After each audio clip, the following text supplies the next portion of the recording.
Bracha, mes chers amis, et Parashat Vayechi avec les secrets de la Torah.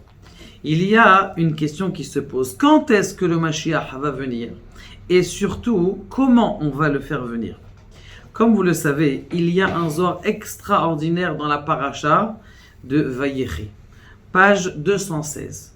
Le Zohar HaKadosh dit que les plus belles années de Yaakov, c'était ces dernières années. Alors, ces premières années, toutes les années, il a souffert, que ce soit dans son ventre, que ce soit c'est Lavan, lorsqu'il est parti retourner chez son père, où Yosef il s'est fait prendre.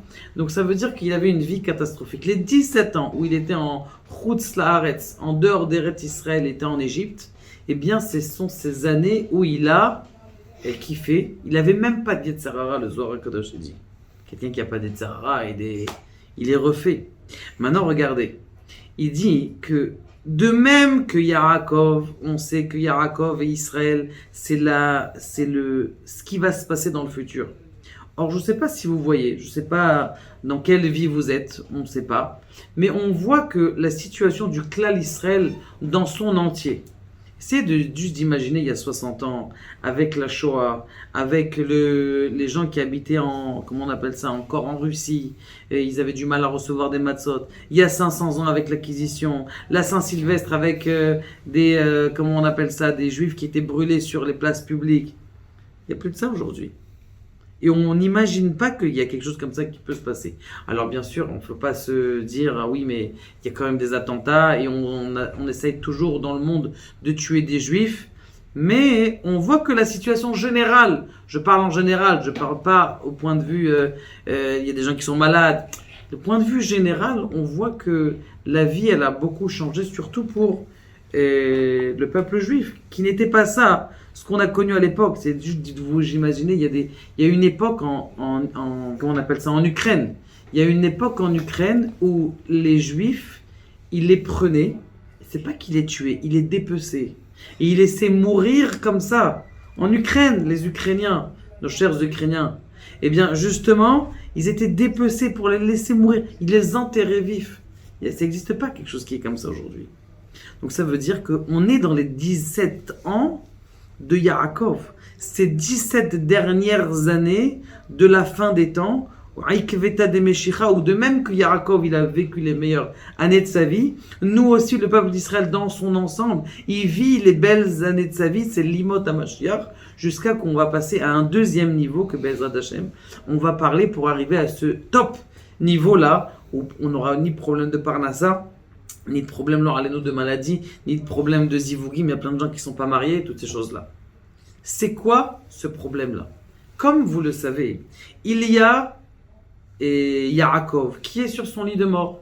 Il appelle ses enfants et il leur dit comme ça, Hé, c'est fou, rassemblez-vous et je vais vous dire ce qui va se passer.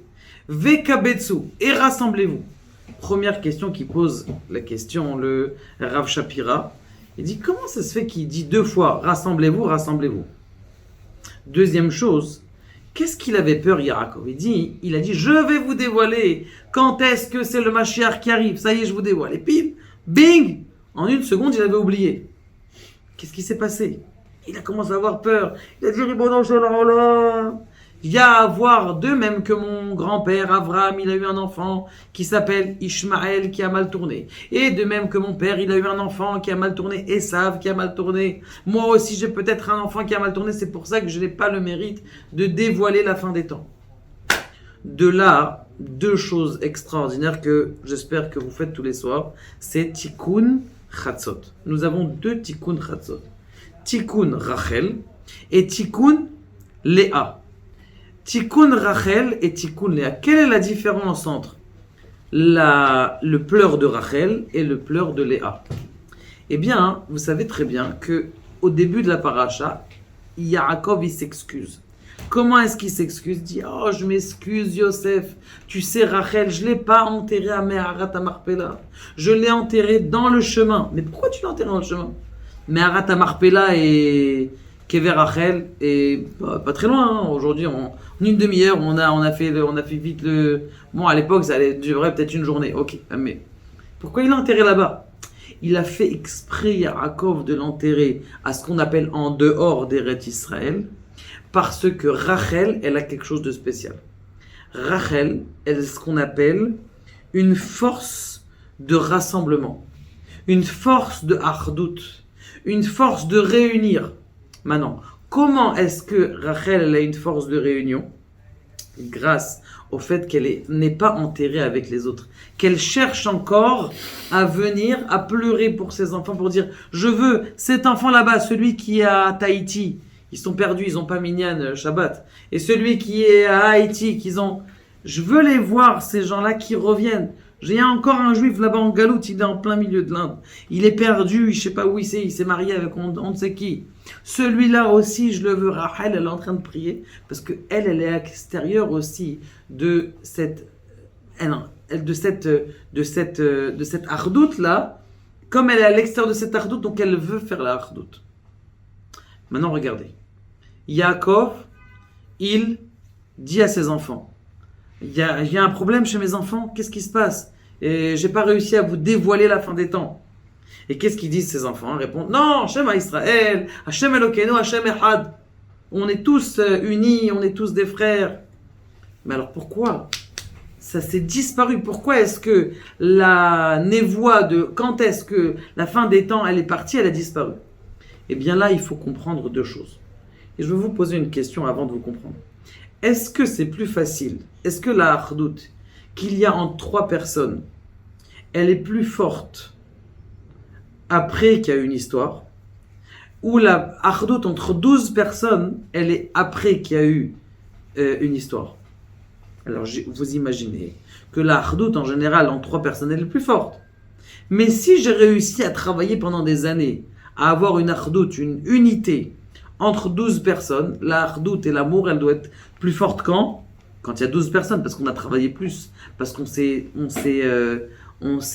avancé beaucoup plus, parce qu'on a travaillé des années pour arriver à cette hardout. Il y a une différence entre les avot et les banim. C'est bidiouk la liaison qu'il y a ici entre Yaakov, qui est la fin des patriarches. Avraham, Yitzhak et Yaakov, c'était un fil qui était d'une union extraordinaire. Avraham, Yitzhak et Yaakov, c'était une union qui était très très forte. Et ils ont vécu ensemble, ils ont étudié ensemble. Yaakov, il a étudié, il me semble, même 17 ans avec Avraham Avinu. Maintenant, ce qui se passe, c'est que eux, ils étaient unis, c'est évident. Donc pour un père et son fils de parler d'union, c'est évident. En général, un père, il aime son fils et son petit-fils. Maintenant, est-ce que 12 frères, ils peuvent avoir une hardout? C'est un peu plus difficile déjà, c'est plus compliqué. Mais si j'ai réussi à l'avoir, c'est que je suis arrivé à quelque chose de grand. Maintenant, c'est ce qu'ils disent les enfants. Ils disent, on est dans un olam des pirouda. C'est comme ça qu'il dit le Sfat Emet. Un monde qui est éclaté. Dans quel monde on est? On est dans quel monde aujourd'hui? On est dans un monde qui est complètement éclaté. On ne sait plus où est la vérité. Tu vas voir dans la Torah des fois, ou tu vas voir des fois il y a des rabbins, oh là là, regarde celui-là, il a fait des mauvaises choses. C'est un monde qui est complètement éclaté. Tu vois un autre, ah il a fait du bien, mais bon, il est marié avec... On ne sait plus où est la vérité. On est dans un monde de piroute maintenant. Pour pouvoir revenir au Mashiach, il faut qu'on revienne dans cette éclatade-là, dans cette dispersion, à revenir. Et c'est pour ça qu'on est parti en exil. On est parti chercher des choses, des nitzot en exil, et de revenir en Eretz Israël, Israël Torah. D'accord? Pour justement venir ici et refaire cette union. Ça va nous prendre du temps. Mais on va y arriver. Et on va y arriver, mais tout ce temps-là, ça va être un bon temps a priori. Tout ce temps, on va essayer de se ramener, de faire une union tous ensemble. C'est ça qui nous a dit Yaakov. Quand est-ce que on va faire, quand est-ce que le Mashiach va venir? Quand vous voyez qu'il commence à avoir de l'amour. Et d'ailleurs, vous voyez combien il y a de groupes tous ensemble, les rabbanim, ils sont tous ensemble de plus en plus. D'accord? Il n'y a plus tellement de différence entre Breslev, Chabad. Tu vas chez Breslev, la brio. Tu vas chez Chabad, Chabad. Tu vas chez Gour, Gour. Tu vas chez cette Chassidut. L'essentiel, c'est qu'on sert tous. Lui, il sert à Kadosh Baruch Hu plus avec des chansons. Lui, il sert plus à Kadosh Baruch Hu. Et comment est-ce qu'il leur a dit? Comment est-ce que vous allez faire l'Artout et amener le Mashiach? Il leur dit, Yaakov. Il leur dit, Réhouven, il le bénit d'une telle chose. Yosef, il le bénit d'une autre chose.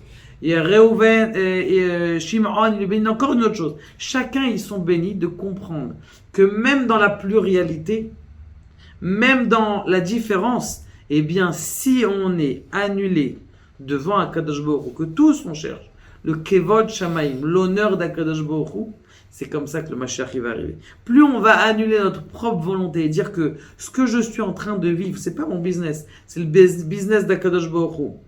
Eh bien, c'est comme ça que le Mashiach va venir.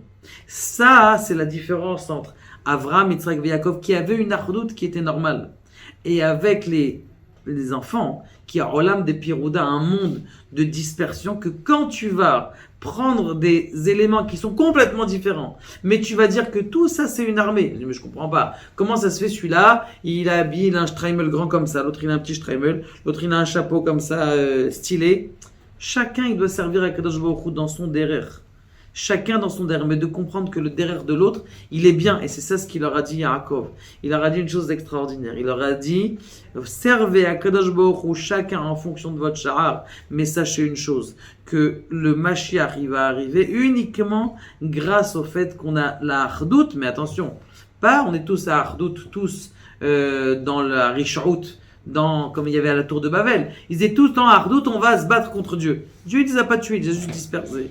Mais dans quoi on va avoir cette ardoute? Dans l'honneur d'Akadosh Baruch Hu. Maintenant, comment est-ce que l'honneur d'Akadosh Baruch Hu elle passe?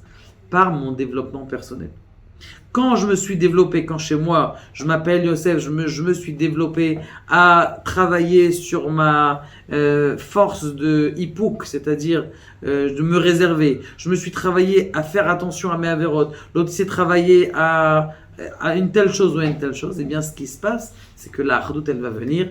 Et là, Be'ezrat Hashem, le Mashiach, il sera sur la main. En tout cas, avec ce Zohar HaKadosh que vous avez que les dernières 17 années, c'est qu'on est sûr au moins que toute cette période, elle va se passer Al-Memenuchot, ça veut dire au point de vue du Klal Israël, une période qui sera nos meilleures années, en attendant, Be'ezrat Hashem, qu'on arrive à se souder. Et je finirai par ce Zohar HaKadosh. S'il y a 10 personnes qui arrivent à prier et que ces 10 personnes, elles s'aiment de façon extraordinaire et tous elles prient pour le Mashiach, mais qu'il n'y a pas aucun amour, il n'y a aucune différence ou distance entre chacun de ces 10 personnes, le Mashiach il vient tout de suite. Baruch Adonai, le'olam amen.